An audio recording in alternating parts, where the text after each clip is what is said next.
I believe him. I believe him. Kids have to know that they are valuable as people first. I am valuable. I am valuable. I am valuable. At some point, you are going to teach your team those 3 instructions. So once they establish that they are in control of their value, we go to number 2. They work as a team. When you're a valuable person, now you have something to offer a team. Does it look like an inch over here? Does that look like an inch? Pull it hard, you got it. Pull it, pull it, pull it. We are bringing hovercrafts into 5th grade classrooms, and we are showing kids how to build, test, and ride hovercrafts.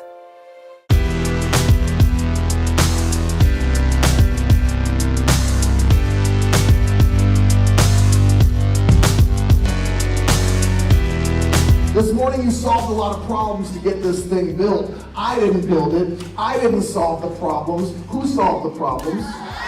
Nice job. Now we're going to see if this thing actually works. Turn it on!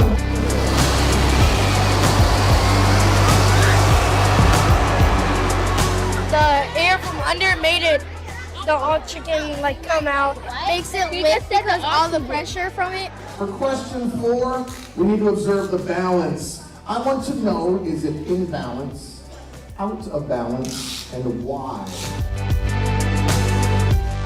It's about a lot more than just STEM. Our kids are getting life lessons about how to work with a team, about how to be a team leader, how to be a good follower, how to share ideas, how not to be the person to give all the answers. They're getting life lessons about how frustrating it can be to work on a team, but also the benefits therein. Watch for balance. Operators in 3, 2.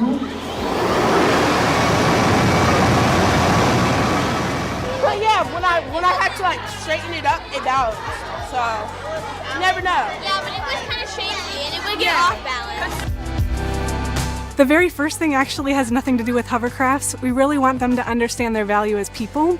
And so when they understand their value as people, they can work as a team. I think it's easier if each person gets their own task. Once I step into a team and we start communicating as a team together, we have to listen.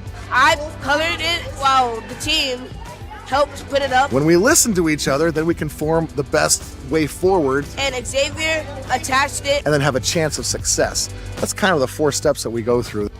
It's eventually going to start floating off of the ground. I'm valuable, then we're going to work as a team and communicate, and then we're going to do our best to move forward regardless of what happens.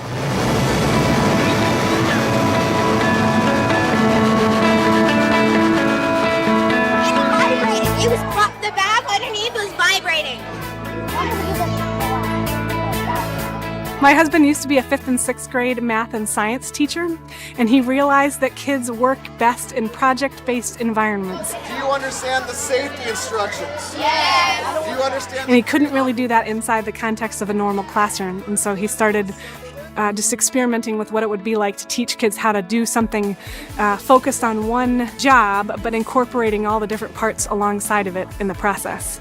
Now, we're going to shift from math class this morning into science class. So I learned really quickly this morning that it's about a heck of a lot more than just the hovercraft, and I'm really grateful for the experience for our students.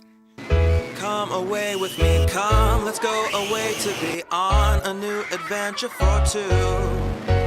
We can fly across the ocean or take a train together. I don't care as long as it's beside you.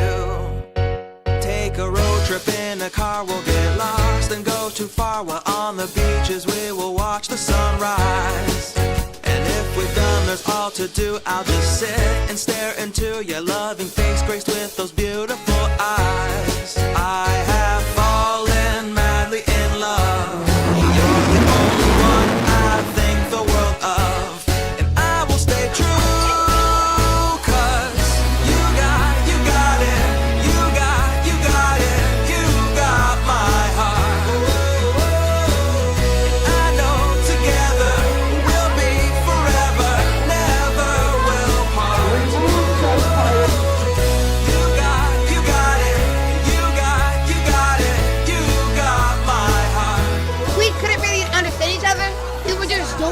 What we thought was best, but then we worked everything out and then everything worked out.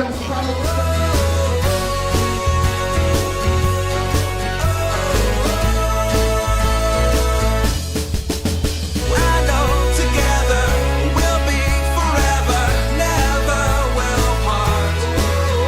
really want them to know that they're valuable and that they have something to contribute to the world around them, and that they had fun doing it. They work as a team, and we talk about all of this stuff today just to show them that people that are different from you are good. So they got a different perspective on the world. Helps you solve problems faster. Doesn't hinder you, it helps you. So they got to learn things about STEM and build something awesome, and in the process they maybe learned about themselves.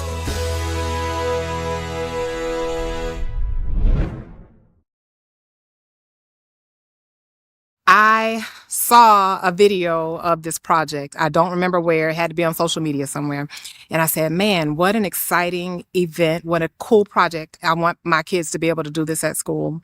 So then I wrote a grant through the Foundation for Leon County Schools, who does amazing work to be able to bring things like this to our schools for all children.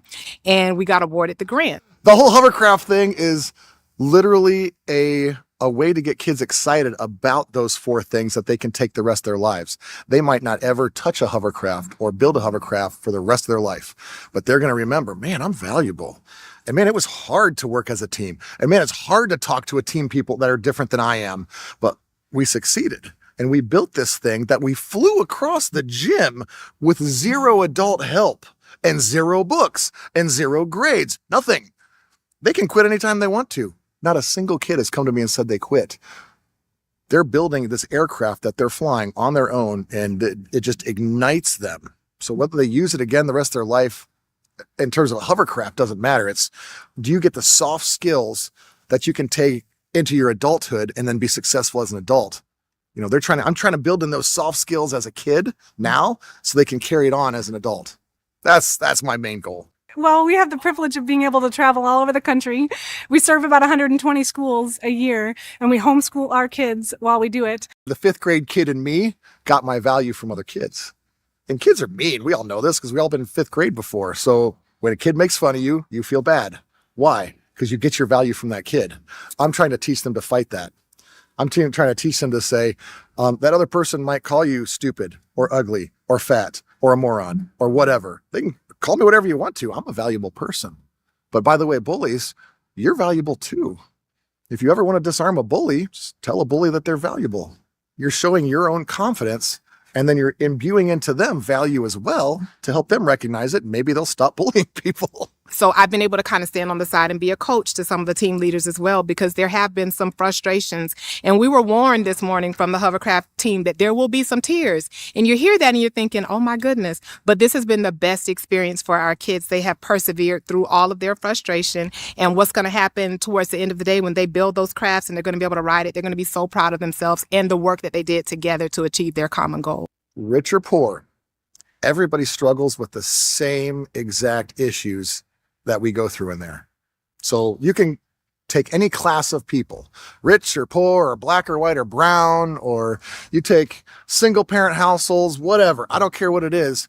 Every kid struggles with the same thing in there. It's fascinating that I've seen the same struggles with ultra wealthy and ultra poor and every color on the spectrum. Every kid is virtually the same when they approach a problem, but then it's fun to see them work as a team to get out of that problem. So they're working as a team with people that are different colors. They're working as a team with people of different incomes. Parents have different incomes. They're working as a team with single parent households, double parent households.